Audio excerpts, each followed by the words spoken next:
একটি শান্ত ছোট্ট গ্রামে বাস করত এক কিশোর, তার নাম ছিল ইয়াসিন। সে ছিল খুবই ভদ্র, পরিশ্রমী এবং আল্লাহভীরু। তার বাবা ছিলেন একজন সাধারণ কৃষক, আর মা গৃহিণী। সংসার খুব একটা সচ্ছল ছিল না, কিন্তু তাদের ঘরে ছিল সুখ, ভালোবাসা আর আল্লাহর উপর অগাধ ভরসা। ইয়াসিন প্রতিদিন ভোরে উঠে ফজরের নামাজ পড়ত। তারপর বাবার সাথে মাঠে কাজে যেত। কাজের ফাঁকে ফাঁকে সে কুরআন তিলাওয়াত করত। গ্রামের সবাই তাকে খুব ভালোবাসত, কারণ সে কখনো মিথ্যা বলত না এবং কারো সাথে খারাপ ব্যবহার করত না। একদিন গ্রামের এক ধনী ব্যবসায়ী শহর থেকে ফিরে এসে ঘোষণা দিলেন, আমি এমন একজন সৎ ও বিশ্বস্ত ছেলেকে খুঁজছি, যে আমার দোকানে কাজ করবে। গ্রামের অনেক ছেলেই আগ্রহ দেখাল, কিন্তু ব্যবসায়ী সবার মধ্যে থেকে ইয়াসিনকে বেছে নিলেন। কারণ তিনি শুনেছিলেন ইয়াসিন খুবই সৎ। পরদিন থেকে ইয়াসিন দোকানে কাজ শুরু করল। সে খুব নিষ্ঠার সাথে কাজ করত। প্রতিদিন সময়মতো দোকান খুলত, হিসাব ঠিক রাখত এবং গ্রাহকদের সাথে ভালো ব্যবহার করত। কিছুদিন পর ব্যবসায়ী তাকে পরীক্ষা করার জন্য একটি পরিকল্পনা করলেন। একদিন তিনি ইচ্ছে করে দোকানের ক্যাশবক্সে কিছু অতিরিক্ত টাকা রেখে দিলেন। তারপর তিনি ইয়াসিনকে বললেন, আমি একটু বাইরে যাচ্ছি, তুমি দোকানটা দেখো। ইয়াসিন দোকানে একা রইল। কিছুক্ষণ পর সে ক্যাশবক্স খুলে দেখে অবাক হয়ে গেল, হিসাবের থেকে অনেক বেশি টাকা আছে। তার মনে সন্দেহ জাগল। এই টাকা কি ভুলে রাখা হয়েছে? নাকি কেউ ভুল করে রেখে গেছে? এক মুহূর্তের জন্য তার মনে লোভ জাগল। সে ভাবল, এই টাকা দিয়ে তো আমি আমাদের পরিবারের অনেক সমস্যার সমাধান করতে পারি।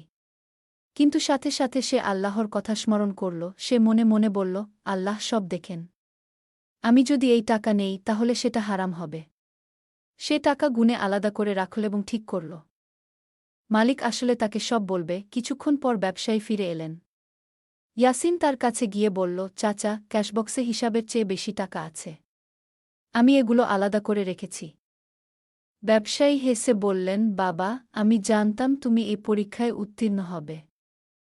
এই টাকা ইচ্ছে করেই রেখেছিলাম, তোমার সততা পরীক্ষা করার জন্য। ইয়াসিন অবাক হয়ে গেল। ব্যবসায়ী বললেন, তুমি সত্যিই একজন সৎ ছেলে। আমি তোমাকে শুধু কর্মচারী হিসেবে নয়, আমার ব্যবসার অংশীদার করতে চাই। ইয়াসিন খুব খুশি হল, কিন্তু সে বিনয়ের সাথে বলল, আমি শুধু সৎভাবে কাজ করতে চাই। আল্লাহ যা দেন তাতেই আমি সন্তুষ্ট। রোপর থেকে ইয়াসিন আরও দায়িত্বশীল হয়ে কাজ করতে লাগল। তার সততা ও পরিশ্রমের কারণে ব্যবসা দিন দিন উন্নতি করতে লাগল। কিছুদিন পর ইয়াসিনের পরিবারও ভালো অবস্থায় চলে এল। তার বাবা মা খুব খুশি হলেন। তারা আল্লাহর শুকরিয়া আদায় করলেন।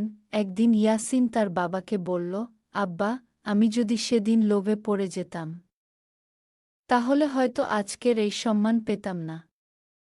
তার বাবা হাসি মুখে বললেন, বাবা, মনে রেখো, আল্লাহ ধৈর্যশীল ও সৎ মানুষদের কখনো নিরাশ করেন না। ইয়াসিন সেই শিক্ষা হৃদয়ে ধারণ করল। সে সবসময় আল্লাহর উপর ভরসা রাখত এবং অন্যদেরও সৎ পথে চলার পরামর্শ দিত। শিক্ষা, সততা মানুষের সবচেয়ে বড় সম্পদ। ধৈর্য ধরলে আল্লাহ উত্তম প্রতিদান দেন। লোভ থেকে দূরে থাকা উচিত। আল্লাহ সবকিছু দেখেন এবং বিচার করেন। আল্লাহ আমাদের সবাইকে সত্য ও ন্যায়ের পথে চলার তৌফিক দান করুন। আমিন। এই ছোট্ট গ্রামে বাস করত ১২ বছরের এক ছেলে। তার নাম ছিল আব্দুল্লাহ। ছোটবেলা থেকেই সে খুব শান্ত স্বভাবের এবং ধর্মভীরু ছিল। তার বাবা ছিলেন একজন রিকশা চালক আর মা গৃহিণী। পরিবারে অভাব ছিল, কিন্তু তাদের ঘরে ছিল ঈমান আর ভালোবাসার আলো। আব্দুল্লাহ গ্রামের মাদ্রাসায় পড়াশোনা করত। তার সবচেয়ে বড় স্বপ্ন ছিল একজন হাফেজে কুরআন হওয়া।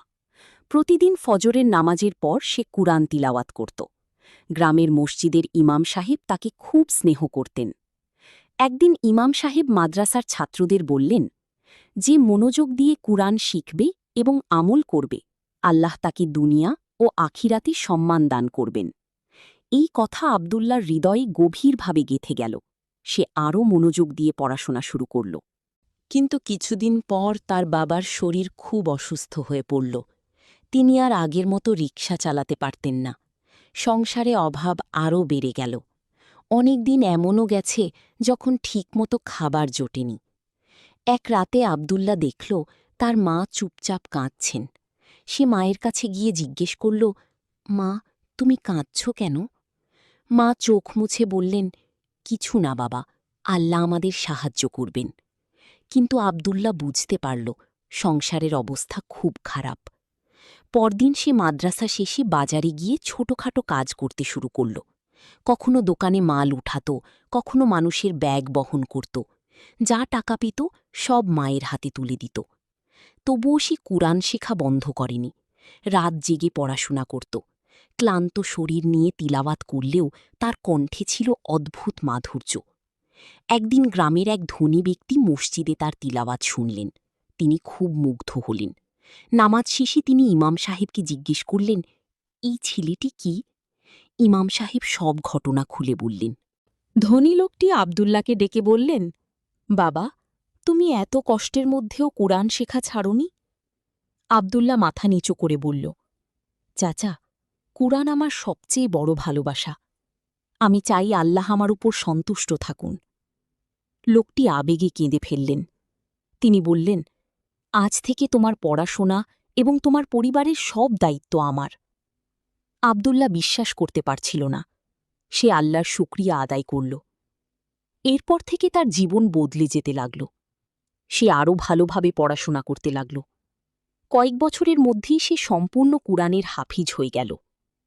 যেদিন তার দস্তারবন্দি অনুষ্ঠান হল, পুরো গ্রাম আনন্দে ভরে উঠল। তার অসুস্থ বাবা চোখের পানি মুছে বললেন, বাবা, আজ তুমি আমাদের মুখ উজ্জ্বল করেছ। আব্দুল্লাহ হাসি মুখে বলল, আল্লাহর কুরআনের কারণেই আজ আমরা সম্মান পেয়েছি। কিছুদিন পর সে গ্রামের ছোট ছোট বাচ্চাদের কুরআন শেখাতে শুরু করল। সে কখনো গরিব ছাত্রদের কাছ থেকে টাকা নিত না, বরং নিজের সামর্থ্য অনুযায়ী তাদের সাহায্য করত। একদিন এক ছাত্র তাকে জিজ্ঞেস করল, হুজুর, এত কষ্টের মধ্যেও আপনি কিভাবে ধৈর্য ধরেছিলেন? আব্দুল্লাহ মুচকি হেসে বলল, আমি সবসময় আল্লাহর উপর ভরসা করেছি। মানুষ সাহায্য করতে পারে, কিন্তু প্রকৃত সাহায্য আসে আল্লাহর কাছ থেকে। তার কথা শুনে সবাই আবেগাপ্লুত হয়ে পড়ল। ধীরে ধীরে আব্দুল্লাহ শুধু গ্রামের নয়, আশেপাশের এলাকার মানুষের কাছেও সম্মানিত হয়ে উঠল। সবাই তাকে ভালোবাসত তার বিনয়, ধৈর্য এবং ঈমানের জন্য। এক রাতে তাহাজ্জুদের নামাজ শেষে সে দোয়া করছিল, হে আল্লাহ, আমাকে এমন বানিয়ে দিন যেন আমি সবসময় মানুষের উপকার করতে পারি। তার মা দূর থেকে সেই দোয়া শুনে চোখের পানি ফেললেন। তিনি মনে মনে বললেন, হে আল্লাহ, আমার ছেলেকে সবসময় নেক পথে রাখুন। শিক্ষা: কুরআন মানুষের জীবন পরিবর্তন করতে পারে। কষ্টের সময় ধৈর্য ধরলে আল্লাহ সাহায্য করেন। আল্লাহর উপর ভরসা কখনো বৃথা যায় না। জ্ঞান অর্জনের সাথে সাথে বিনয়ী হওয়া উচিত। আল্লাহ আমাদের সবাইকে কুরআনের পথে চলার তৌফিক দান করুন। আমিন।